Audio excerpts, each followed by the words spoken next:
Backstage.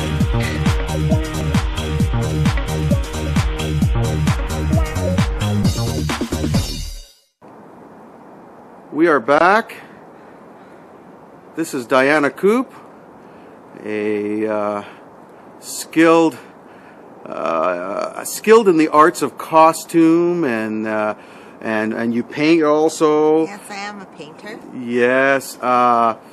This is Damien, Backstage-Vancouver. We're on set right now, and Diana was nice enough to come by and say hello. So welcome. Thank you. Thank you for coming. It's great to be here in this unusual environment. I bet you didn't think you'd be standing in front of a burnt truck. No, I'm amazed by the sets. It's really beautiful. It's exciting to see what goes on really behind the scenes. Like, you don't get a chance to see this on a normal basis. You don't. It's great. You don't, that's for sure. Tell us a little bit about you and all the wonderful things that you've done. Well, I've been a practicing artist for a very long time. I moved out to Vancouver in 1980, and I studied in New York and London, and came here from Virginia. I'm a Canadian that managed to live in a few different places before I settled down in Vancouver. And basically, I started out as a printmaker, which morphed into being a painter and working a bit with fabric. And about 15 years ago, I was asked to do some designs for some costumes for athletes. And I really was intrigued by the idea of working on flexible fabric. Actually, I was most intrigued about seeing my own work moving, the kinetic aspect of it. Yes. And that was really fascinating for me. And I did it kind of as a favor to a few people. They said, "Would you do some drawings, or could you decorate this?" And I thought, okay, sure. And about 5 years ago, I thought, I've been doing this for a while. I should really launch an actual website. And I get calls from people from everywhere. Make it more, what do you want to say, maybe legitimate, in the sense that I would be out there in the universe. Right. So I launched Zoe Couture, which is from my middle name, Zoe. Right. And what's the website? it's www.zoecouture.com. Okay. And it's basically, it's a visual feast because it shows many of the costumes in action. I design primarily for dancers, lots of gymnasts, skaters, rhythmic gymnasts, and as of late, a fair number of aerial artists, which has been pretty fascinating. Fantastic. I know you brought some images, so let's move into the Sure. studio, Sure. and we'll have a look at some of your fantastic work. Okay, thanks a lot.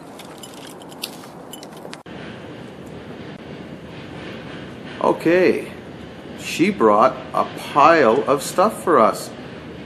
Show us what you've got. Okay, well, in the last probably 8 weeks, I was inundated with work, about 20 costumes, and some of the most interesting pieces that I did were, for instance, this costume, it's a unitard, one piece. I painted the fabric by hand, some of the nets, and it went to Esther Van Gorp, who is an artist, a trapeze artist from Hoek Spanning Trapeze in Oostburg in the Netherlands. Wow. And it's all hand decorated, has millions of crystals on it and paint, little dots of paint. She was very pleased with it, and this is it's a photograph of her Very unique. wearing it. Do you ever do a costume the same, ever? Never. Always unique. Never. They're all one of a kind, and I have hundreds and hundreds of designs. And people say, well, wouldn't it be easier for you just to use the same one? And that's just not what it's about. It's really capturing what that one individual performer, athlete, what they feel they want to have happening. Especially when you see now what's going on at the games, in Sochi, and you see the skating costumes, and you see how some of them are just so appropriate for the music and the performance, and some of them are so non-committal that you see that a designer really can ultimately affect the impression, the feeling, and maybe even the result. Mm-hmm. That's what I feel. I think when someone's wearing a costume that they love, somehow there's energy in there, and you've put some of your energy in there. This is your heart and soul in there. Well, yes, I feel like I'm part of the performance. I feel like I have a little piece of what's going on. Right. It's pretty special. It's special to see the art moving. That's a wonderful feeling, to see your art in motion, which is probably what brought me to this in the first place. Right, right. So, what types of productions would you be involved in? So obviously you've got the athlete thing that you've been doing. What about things like other types of well, dance performance, dance right? performance, theater dance performance. Also, the aerial artists for me are something new, and they come from all over the world. And one of my clients, Tanya Burka, who's right here, by the way, she did this is one of the first aerial costumes that I ever did. I don't know if you can see that so well. And she just finished a run with Kidam in Malaga, and I did another costume for her personal performance. A lot of these artists perform privately at different functions. They fly to places for openings and things. So it's that type of performance, especially the aerial artists. They're all, this is their job. This is their, I mean, they're not competitive athletes. This is their work. They're professional performers. They're professional performances. Right. The competitive athletes, some of them will be involved for 10 or 12 years, and then they move on to other things in life. Right, right. Now we have a lot of film people that watch this show, and there's a lot of transferable skills here. Obviously, you're open to doing that kind of work too. I would love to be involved in some film work. I have in the past shared studio space with other artists who did specific work for film. Like some of them were involved in some of the millinery work, hats and gloves and things like that. Some did some costume work. But I would love to apply some of my work, but it's kind of specific and it's a little bit edgy. So, I mean, whether my style is appropriate for a certain production or not, that would be determined by who's choreographing the whole sequence. Yeah, you'd have to get to know some art directors and show them your stuff, and then when they need your style, they would get a hold of you. Well, and I always tell younger artists who ask me, well, how did you get into this? Like, why are you doing this? I mean, being based as a painter, I saw the way that I could take my painting skills and apply them to something else. And I think that for most young artists, you have to be open. You can't just say, this is what I do and nothing else. If you want to work, you have to apply your skills to other avenues of there can be performance, or it can be a theater set. You can take some of your skills and morph them into other places, and that involves being a bit entrepreneurial. Right. Take one of your designs that you brought here from sort of beginning to end. I know you've brought some drawings, and then the final product, and just to show what's the process involved here. Maybe we'll work with this one. This is a costume for a skater. This skater is based in Vancouver. She's a competitive skater, but she's in her late 30s, early 40s. She's not a young teenager, and she had a specific idea in mind. She had music, and she had a color scheme or theme that she wanted for tango music for her free skate.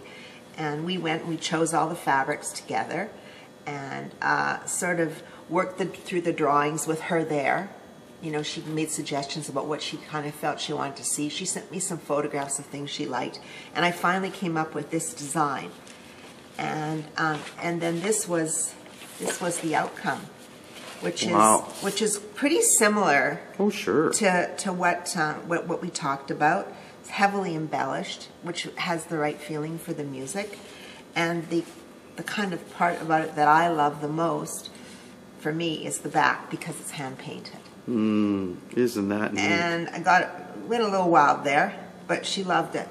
And she was actually, this is the second costume I made for her, and they've all been very, very customized to her music and to her style. Wow. Advice to someone who is listening to you now and going, I would love to do that. It's a passion, and they love to paint, but like you said, they would like to apply it maybe in a different way instead of just being a painting on the wall. A lot of the set people in the industry, for instance, they love that part of it because they can paint a mural on the wall and it's going to be on a show, and it's applied in a different way. Would you say follow your dreams? I would say follow your dreams, but I'd also say try and find a mentor. Try and find somebody who will give you a bit of a hand.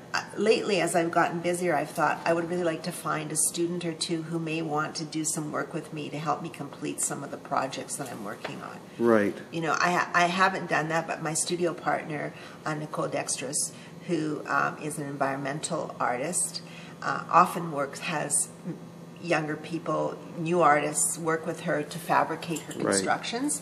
And so you would welcome that? I would really love it, and I think I could give somebody some good advice. You know, I think that the more mentors you can have, the better.